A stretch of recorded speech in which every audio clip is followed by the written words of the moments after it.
In a world where getting plastic surgery is the equivalent of getting a new haircut and your youth is determined by how many lines and wrinkles you have on your face, I think it's time we get reminded as a society of the things that actually keep us young. And don't get me wrong, I love the fact that we have access to so many cosmetic procedures and skincare and different tools that can make us look better. But that's the distinction I want to make. Outer beauty is outer beauty, and real true youth has very little to do with it. Youth and preservation is what makes you have a better quality life. It helps you be healthier, it helps you heal faster, move better, and ultimately live longer.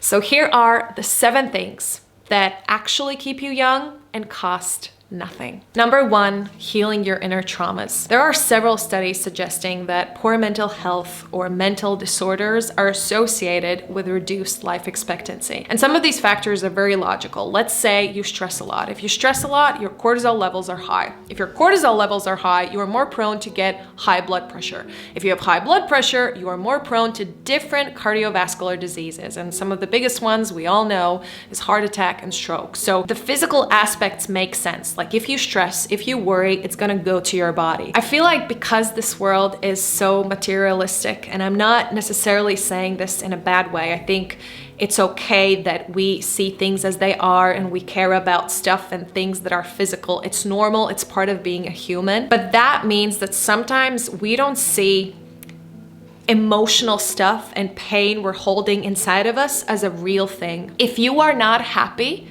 your body ages faster. You cannot work properly. Nothing can work properly if you are not at your best mental state. And the reason I call pain is almost like this physical entity, even though we can't touch it and we can't see it, is because if you've ever experienced trauma, if you've ever experienced pain or different family dynamic things, you know what I mean. Like we all go through different family stuff. You know how it can feel like a real thing in your chest. Because I definitely have experienced that. I have experienced this feeling of, I can't touch this, but I feel it in my chest. I feel it holding me back. I feel like it's living inside of me. And this is the thing that I am talking about. You need to resolve that and you need to work on that. So some solutions and tips on how you can actually heal those inner traumas. Number 1, confrontation and talking it out.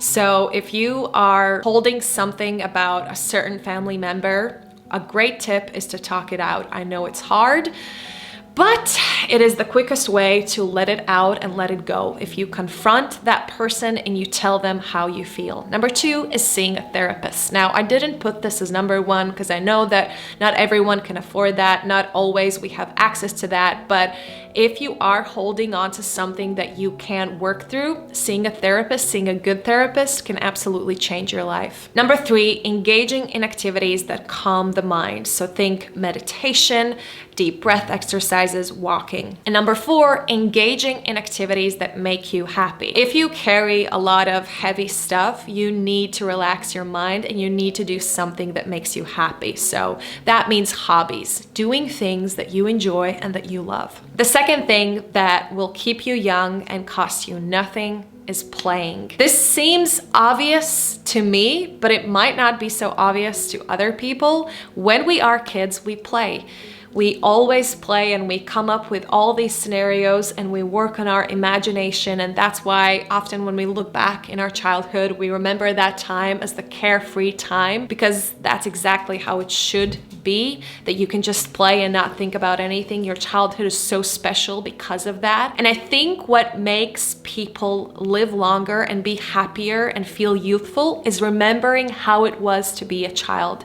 And that's why my second tip is playing. So my solutions and tips to that is 1, spend time with your nieces, little brothers, little sisters, your friends, kids. Just spend time with children. Children remind us about youth, and they can often actually be very funny and make us laugh as well. Number 2, engage in game nights, game dates, sports games. And number 3, book a slot in your calendar to do whatever you want to do. I think this is a good way to also spend some time with yourself, but it also gives you the freedom to not work during that time. If you book a slot in your calendar as just like me time or playtime or whatever, you know that that's the time for you to just be carefree and play. The third thing that will keep you young is attending to your weakest spots. So spend some time with yourself and really get to know which parts of you are the weakest. This is actually also a great exercise for you to be self-reflective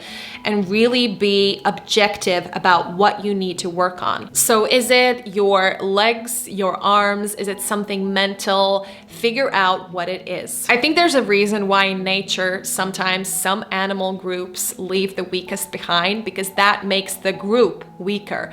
And you can think the same way about your body. If there is some part of you that's not strong enough, it's gonna bring the entire body down. So some solutions and tips. Number one, if it's physical, train that part. For example, for me, flexibility and my back are my weakest spots. So I have to attend or give like special attention to those parts, but also don't neglect the rest of the body. You need to work on your entire body. Just pay attention to your weakest spots. Number two, if it's mental, train that area as well. So for me, I worry, I stress, I overthink. So I come up with different things, tools, and habits in my daily life that help me stress less, worry less, and not overthink. So again, you attend to that mental part in you that needs the most work. Number three, if it's a habit, if you see that one of your weakest spots in you, in your life, is a certain habit,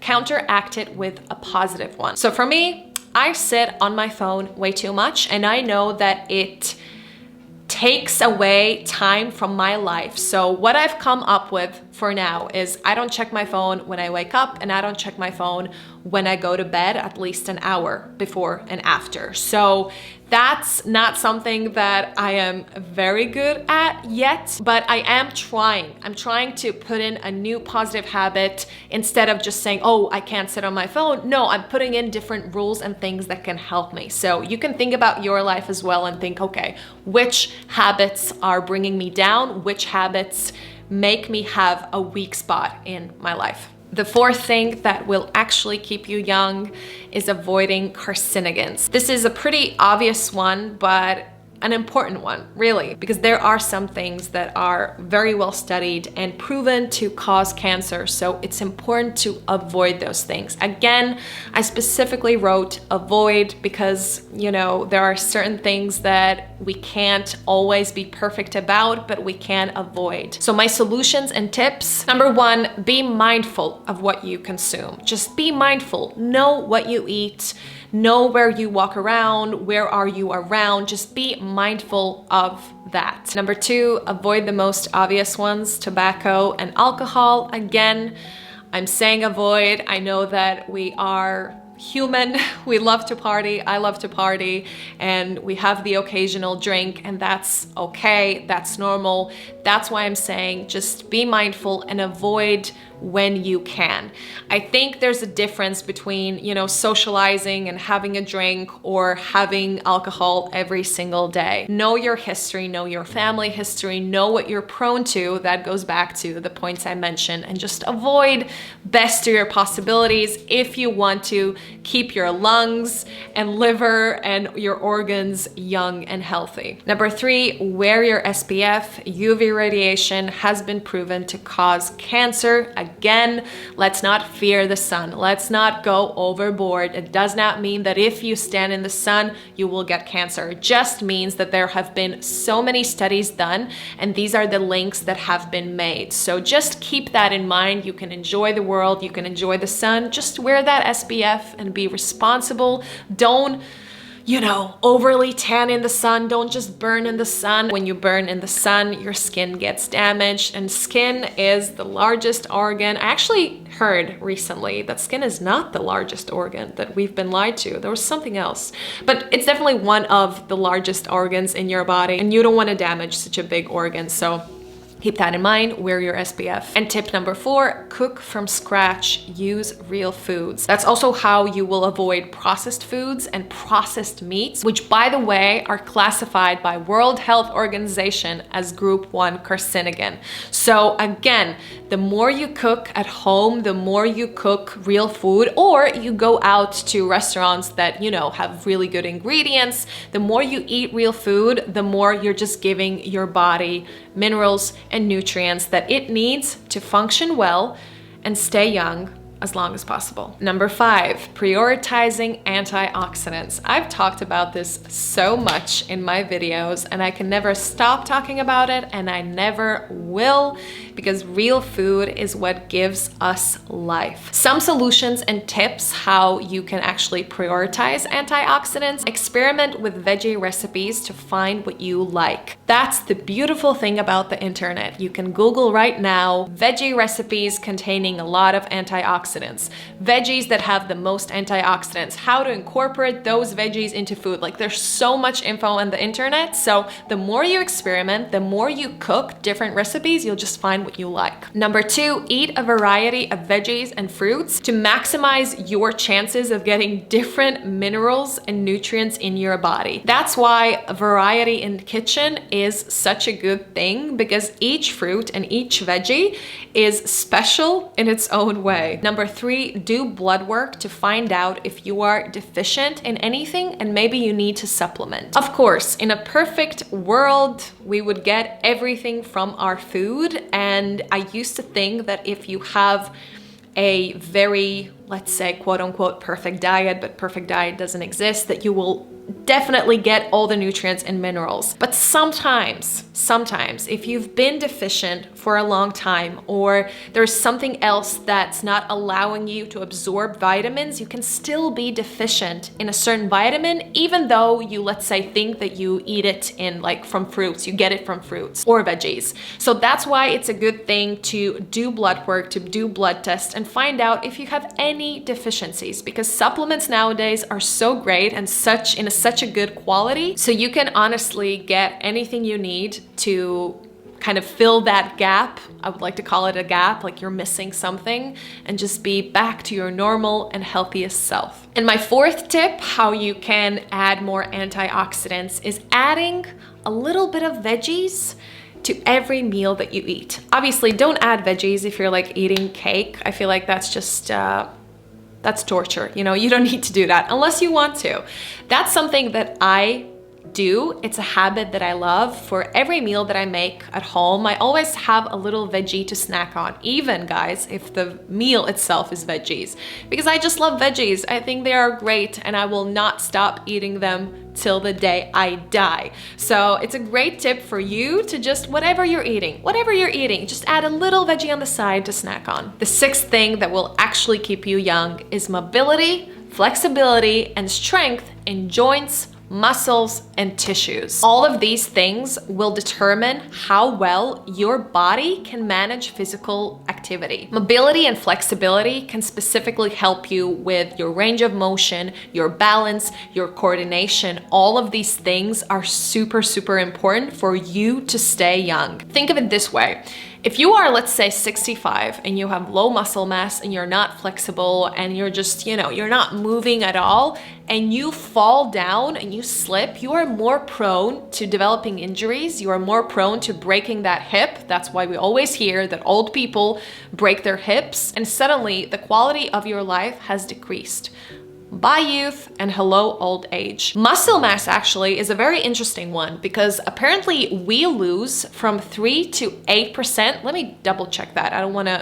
Yes, we lose approximately 3 to 8% per decade of muscle mass after the age of 30. And I need to check again. And after the age of 60, the rate of decline is even higher. What does that mean? That means that if we don't train our muscles, if we don't build our muscle mass, it just goes away. Our bones get weaker, everything gets weaker. And guys, I always love this saying, and I want to give this to you as well. What you don't use, you lose.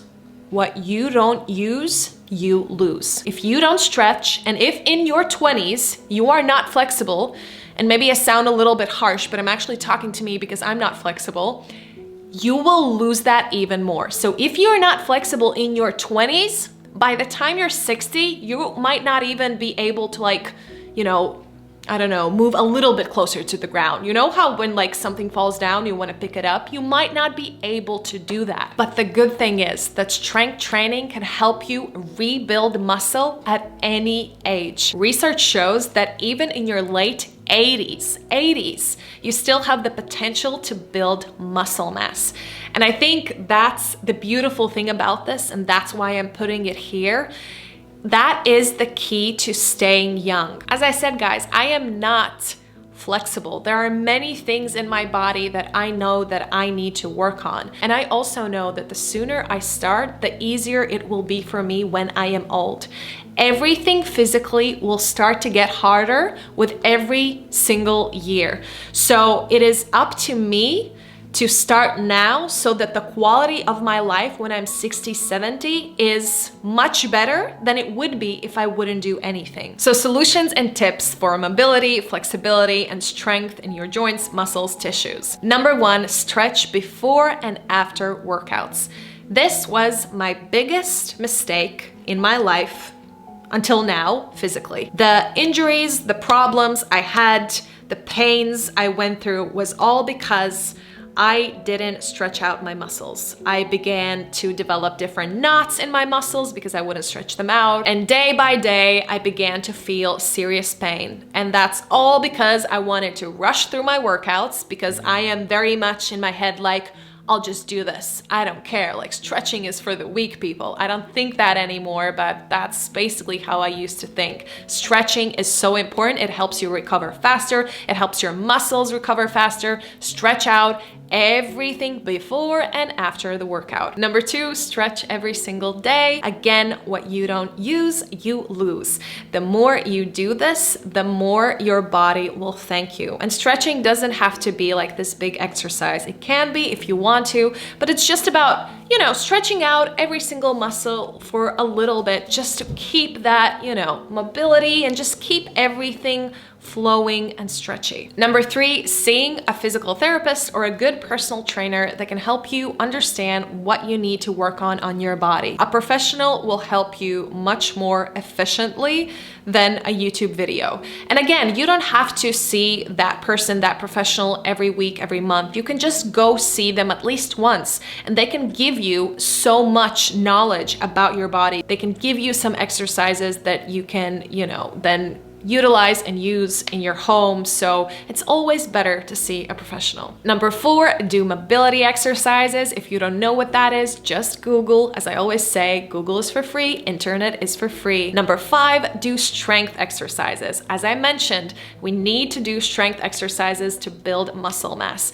And guys, lifting weights is not the only way. I know lifting weights is very, very popular and you can absolutely lift weights, but I always like to say, first, make sure that you can do everything you can with your own body before you start picking up, you know, 50 kilos. Just again, a recommendation from me because I made some mistakes with weights as well. So first, make sure your body is very, very strong, then you can go to weights. And number 6, be gentle. Be gentle. You know, I'm giving you all these tips about working out, but before all of that, be gentle. Don't overdo it. You're gonna really pay for that later.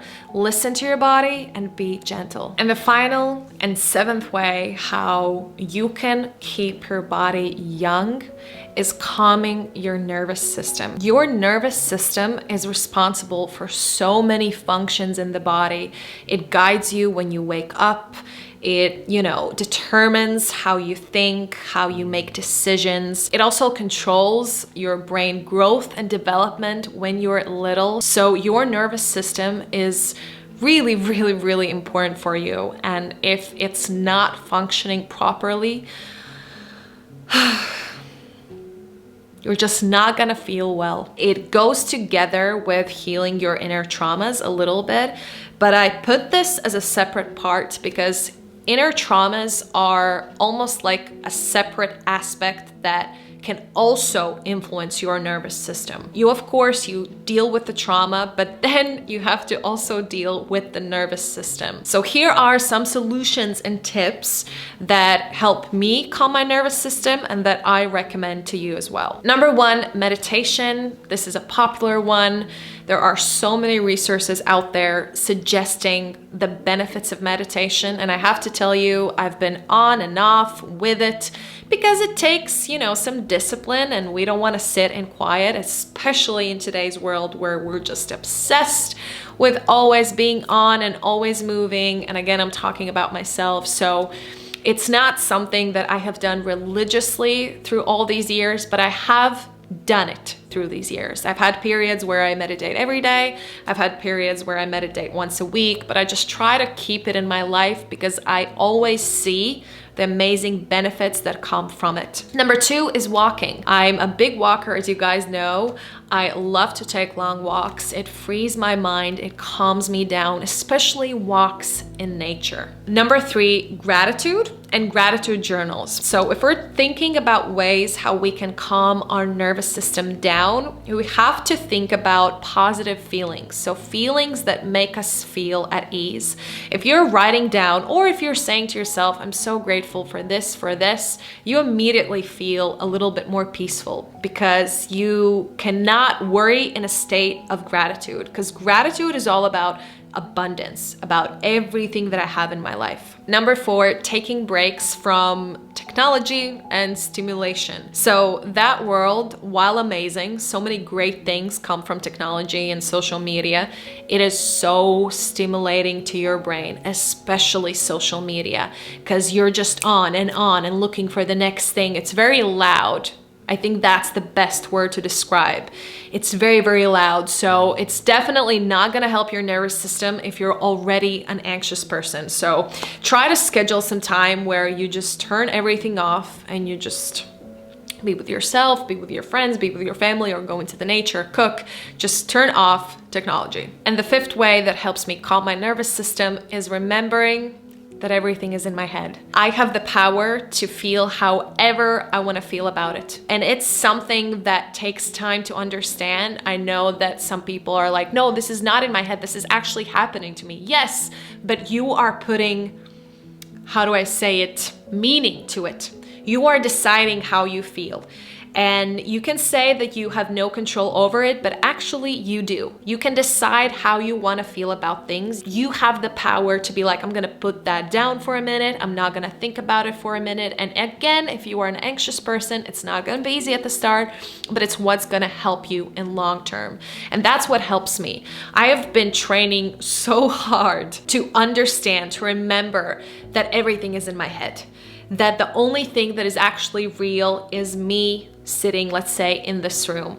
How I feel about certain situations, I have made that up in my head. And when you remember that, it gets so much easier because you're like, life is peaceful. Life is actually calm. I am bringing noise to it, or I'm bringing calmness to it. Everything is in my hands. But that's it, you guys. Thanks so much for watching. I hope you enjoyed this video. Remember that your life and your happiness is in your hands.